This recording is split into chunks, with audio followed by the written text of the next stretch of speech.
দিদিমণির রান্নাঘরে আজ আমি সমস্ত বন্ধুদের নমস্কার জানিয়ে আজকে আমার ভিডিও শুরু করছি। আজ কিন্তু আমি আপনাদেরকে কোনো রেসিপি দেখাচ্ছি না, মানে রান্না কিছু দেখাচ্ছি না।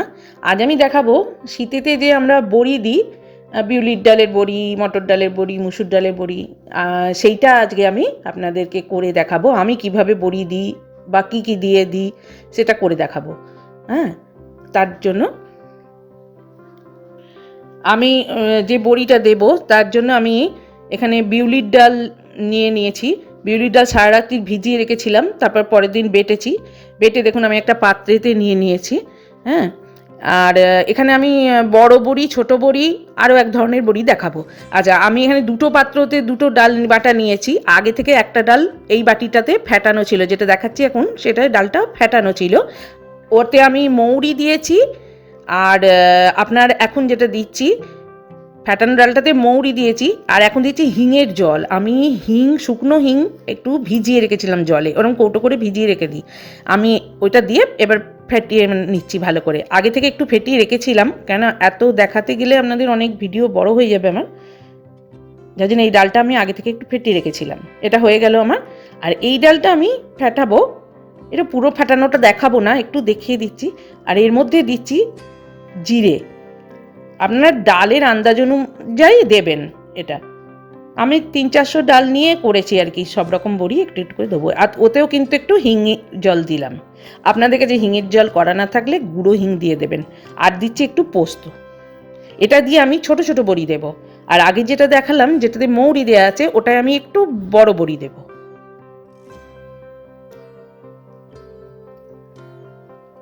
এইভাবেই ফেটাতে হবে। এত ভালো করে ফেটাতে হবে যেন ফাঁপা হয়ে যায়, ডালটা হালকা হয়ে যায়। এটা আমি পরে আবার ফেটিয়ে নেব। এই ডালটা পুরোই ফেটানো আছে আমার।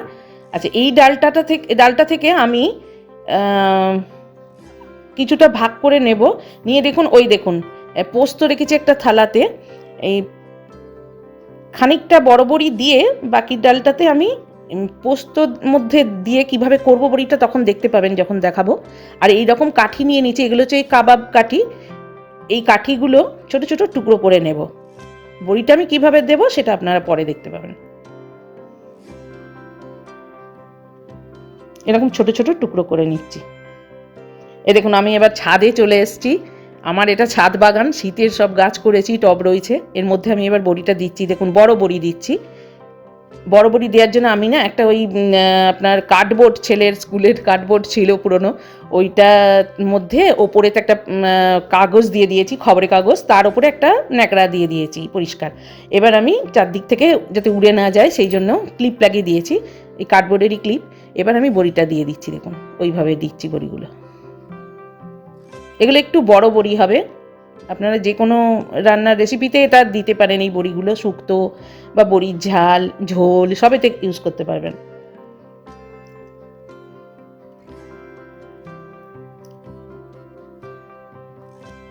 এবার আমি একটা থালাতে একটু তেল মাখিয়ে নিয়েছি। এবার আমি যে কাটলেট বড়ি ওটাকে বলে, যেটা পোস্ত দিয়ে করে দেখাবো, দেখুন একটা থালায় আমি পোস্ত নিয়ে নিয়েছি, আগেই দেখিয়েছি। এবার ওই পোস্তটার মধ্যে আমি খানিকটা বড়ি এরকম ডেলা করে নিয়ে দিলাম। এবার আমি ওই কাটলেটের শেপটা করব। সবসময় পরিষ্কার হবে না হয়তো, চেষ্টা করছি আর কি, কাটলেটের আকারটা গড়ে নেওয়ার চেষ্টা করছি। পোস্তর মধ্যে এটা গড়িয়ে নিলাম ভালো করে, দিয়ে দেখুন এরকম আকার করেছি। আর একটা করে তলায় কাঠি দিয়ে দিচ্ছি, যেটা কাটলেটের আমাদের মাংসর হাড় দেওয়া থাকে মাটনের, হ্যাঁ সেই রকম আর কি। এখানে সেই কাঠিটা দিয়ে ওই আকারটা তৈরি করছি। দেখুন এরকম করে বড়িটা নিলাম, মানে ডালটা নিলাম। যে ডালটা দিয়ে আমি বড় বড়ি দিয়েছি সেই ডালটাই ইউজ করেছি এতে।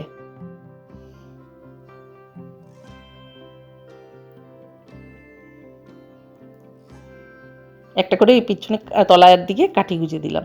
এটা শুকিয়ে গেলে পুরো কাটলেটের মতো ধরা যাবে আর কি।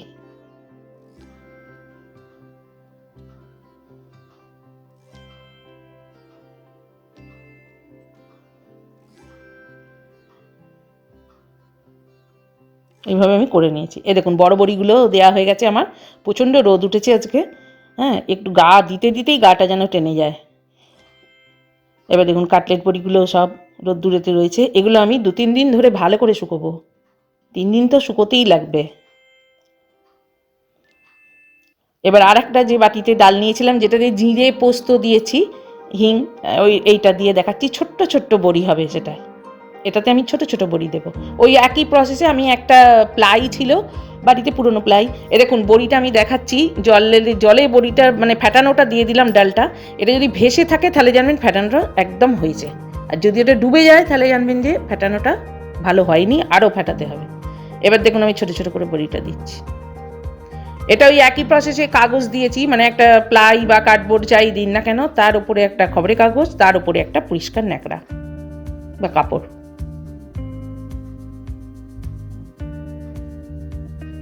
এইভাবে দিতে হবে বড়িগুলো। আজকে প্রচণ্ড রোদ উঠেছে, তাই আমি সব রকমই বড়ি আপনাদের একটু একটু করে দেখাচ্ছি। আবার কোনো দিন হয়তো অন্য কিছু বড়ি নিয়ে আসবো আপনাদের কাছে।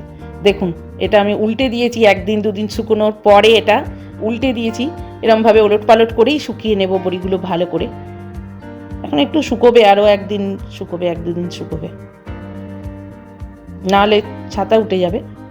এবার ছোট বড়িগুলো দেখুন শুকিয়েই গেছে, অনেকটাই সবই শুকিয়ে গেছে বলে তুলতে পেরেছি, আরও কিছু ন্যাকড়ায় আছে আমার। এবার আমি কিভাবে বড়িটা ন্যাকড়া থেকে তুলি সেইটা আপনাকে দেখাচ্ছি। দেখুন আপনাদের ছোট বড়ি খুব তাড়াতাড়ি শুকিয়ে যায়। এবার দেখুন এইভাবে আমি বড়িগুলো খুব তাড়াতাড়ি উঠে আসে, কিন্তু আপনার ন্যাকড়া থেকে ঝরে পড়ে যাবে না। ন্যাকড়ায় দিলে এটাই সুবিধা, ওই পেছনে একটা করে চাপ দেবেন আঙুলের, আর সামনে থেকে টানবেন, উঠে যাবে। এই ভিডিওটা যদি ভালো লাগে তাহলে আপনারা বাড়িতে করবেন, আর বাড়িতে তো করে ট্রাই করবেনই, আর আমাকে লাইক শেয়ার করবেন, কমেন্ট করবেন।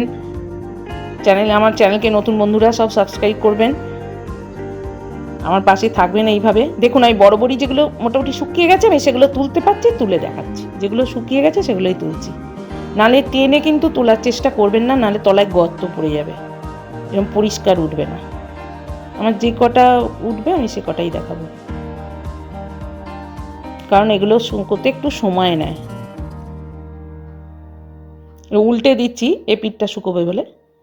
দেখুন তাহলে এই পর্যন্তই বন্ধুরা, আজ তাহলে আসি, নমস্কার।